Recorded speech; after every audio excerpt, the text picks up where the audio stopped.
Alright, so this is going to be a review for the movie Three from Hell, written and directed by Rob Zombie. I believe this is Rob Zombie's 7th feature, and believe it or not, I actually am a pretty big Rob Zombie fan as far as his films go.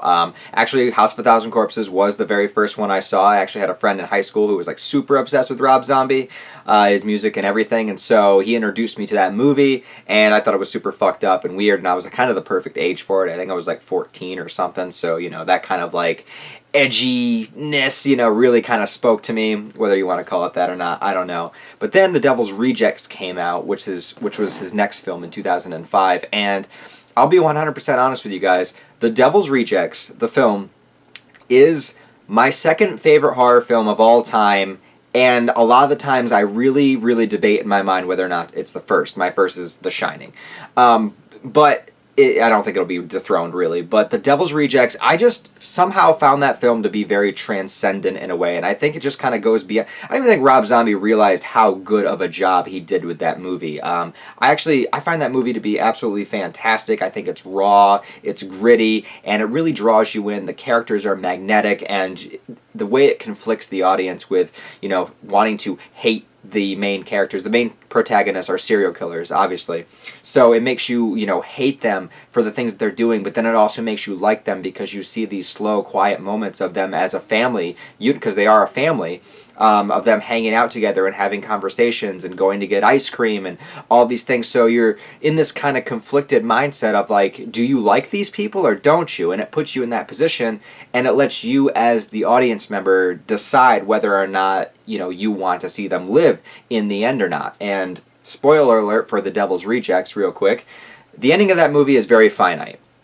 And I thought it was a great ending to that film, and if you want to call it, I mean, it is a sequel to House of a Thousand Corpses, but the films are very different, where House of a Thousand Corpses is very much like a crazy, off-the-wall music video kind of thing, and The Devil's Rejects is very grounded, it's very realistic. They take out the supernatural elements, the Dr. Satan stuff isn't in there, so they take all that out and have that be a much more like grounded, more realistic film. And actually add in a lot of dark humor into it too.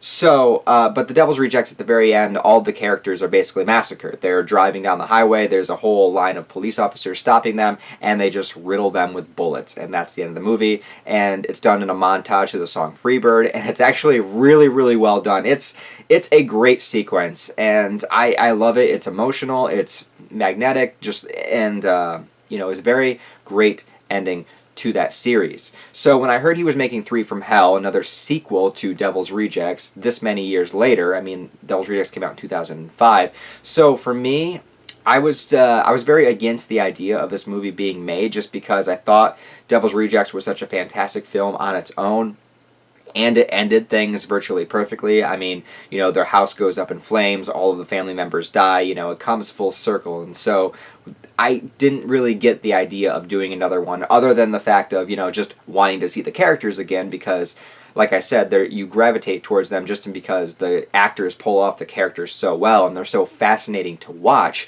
and so, you know, the idea of seeing the characters again was very cool, but why, you know, ultimately, like, why do it? Well, I finally got a chance to see it since I had a very limited theatrical run. I didn't get a chance to see it in theaters, but I rented it from Amazon last night, and I was able to watch it. And I will say that I did enjoy this movie. I did like it. I did have fun watching it. There are a lot of great scenes in it that I really, really enjoyed. But for the most part, I kind of feel the same way about this movie as I did about El Camino, the Breaking Bad movie. And if you watch my review on that, basically I say, I really liked it. It was directed well. The acting was good. But the movie was ultimately unnecessary. I didn't really need it. And I didn't really need this movie. And I didn't realize it until after I finished watching it, until the final scene and the credits rolled, because up until that point I was really into it. I was really enjoying it. Like I said, I love seeing the characters back. Bill Moseley kills these movies. He does such a great job playing this character Otis.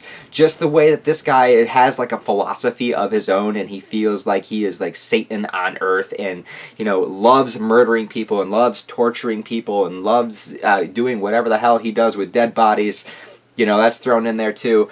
All of the things that he does, and he's very serious about it, and at the same time, you know, he's having fun, but at the same time, it's also like there's this kind of deep meaningful philosophy behind it. Even in House of a Thousand Corpses, he's like spouting, things to the cheerleaders that he has tied up. He's basically like telling them his way of life, his view of life, and why you are doing it wrong and society sucks and fuck this and fuck that and fuck money and fuck all of that stuff.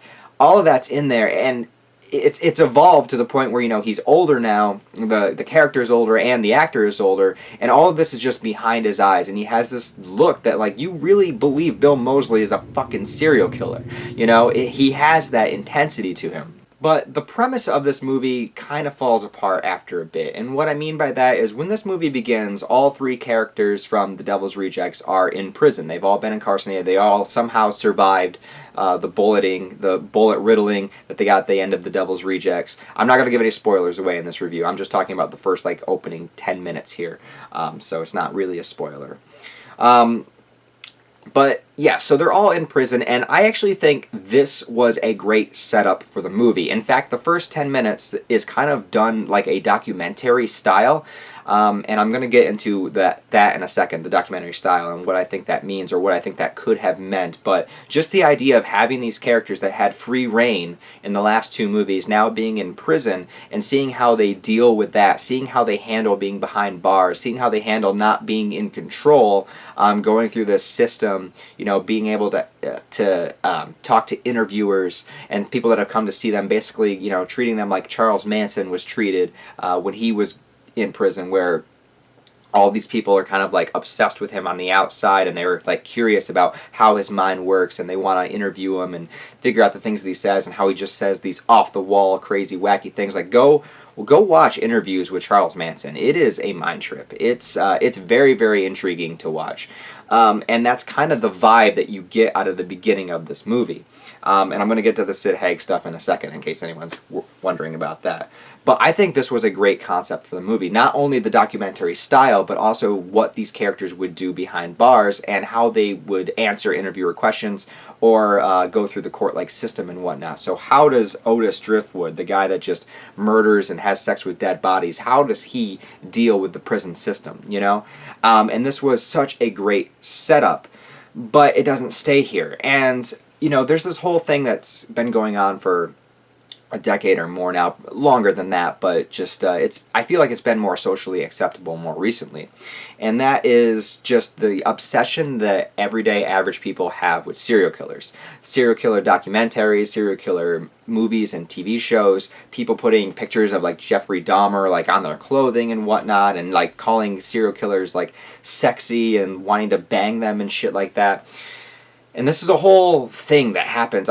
Maybe it doesn't happen in other places other than America, I don't know. But in America, this is a very big thing that goes on. And I was really looking forward to this movie capitalizing on that concept and exploring it, because in the very opening sequences of this movie, that's what you get. You get interviews with people on the street, and the "Free the Three" is the slogan that they go into it with. And I really wanted to see Rob Zombie delve into the idea of this obsession that we have with serial killers and what that could mean, especially dealing with his characters of the Firefly family.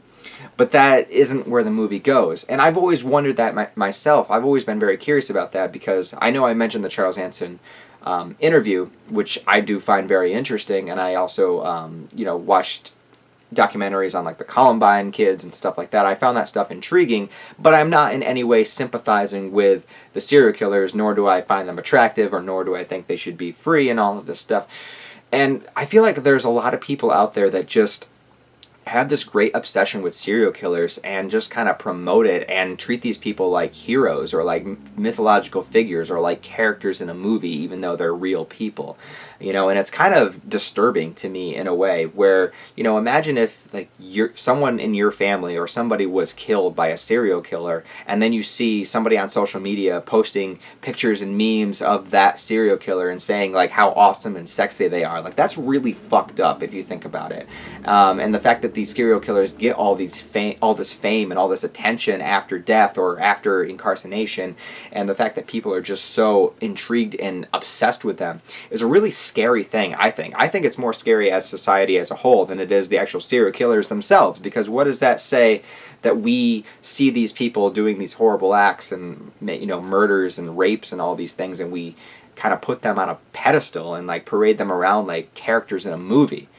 So that's pretty messed up. And the movie started out in a way where I really thought that that was going to be the direction of the film. Like, what do we do when there is now a cult of the Firefly family? You know, what do we do when now there are dozens of people out there that love the Firefly family and want them to be free and, you know, go into that kind of madness? But we don't get any of that.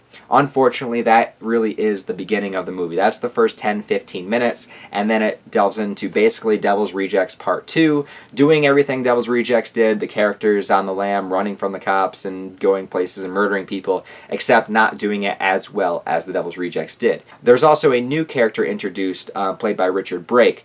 Look, I love Richard Brake. I think he's one of the most underrated actors going around. I actually really loved his performance in Rob Zombie's 31. Unfortunately, though, I feel like in this movie he's just kind of there for plot convenience because, again, very minor spoiler alert, but he's Otis's half-brother. Like, where the fuck did he come from? We never heard about him in the first two movies. He was never around with the Firefly family. Nobody mentioned him. I feel like he just exists for mere plot convenience. And as far as the character himself, he's basically just like the Kmart version of Otis. Like, he's basically the same, except not nearly as interesting or compelling. And I feel bad saying that because I love the actor, Richard Brake. I think he's fantastic. I want him to be in more movies. More people need to pay attention to this actor. However, the role that he played in this movie was just like a B-Ray Otis and just felt like it came out of nowhere and was just there for plot convenience. So there's that. Alright, so let's get to the Sid Haig thing. So Sid Haig, of course, plays Captain Spaulding, and he was the main character in The Devil's Rejects and, you know, in a lot of House of a Thousand Corpses, too. And he is probably one of the most compelling characters to watch of this franchise, of this series. However, the actor Sid Haig, I guess, was in very poor health during the filming of this movie, and thus his role was extremely limited. In fact, he is only in one scene of this movie, which was very unfortunate, and you could even tell in the scene that he definitely was not in the best of health.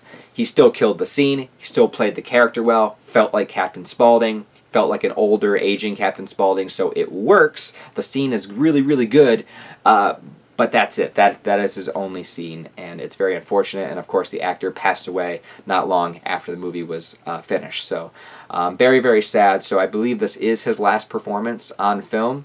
It is a good one. It's very short, but rest in peace, Sid Haig. You were a great actor. You've been around for years, for decades, and you played the character very well, and you definitely killed it in many, many different films and performances. So rest in peace, Sid Haig. So I guess I will wrap this up by basically just saying that I felt this movie was very unnecessary and the ending is very lackluster. This ending is nowhere near as good as the ending of Devil's Rejects. In fact, I was very disappointed by the ending of this movie. I enjoyed it while I was watching it. I was enjoying the climax, but by the time the climax ended, I was like, oh, that's it. I was really expecting a final finale to this, but we don't really get one. The Devil's Rejects did it. Devil's Rejects played these characters. It gave you, you know, the questionable mindset throughout the film. It swapped its heroes and villains. It had a very fantastic, perfect ending, and it ended. 3 from Hell picks up 10 years later. It's good to see the characters again. All the acting is good. The directing is good. But it's just unnecessary, and the ending just kind of leaves you feeling like, was it really worth it? We waited all these years, over a decade, to see this again, and it didn't really wrap things up the way it should have, or it was done better before. Like, you already did it, Rob Zombie, and you did it better.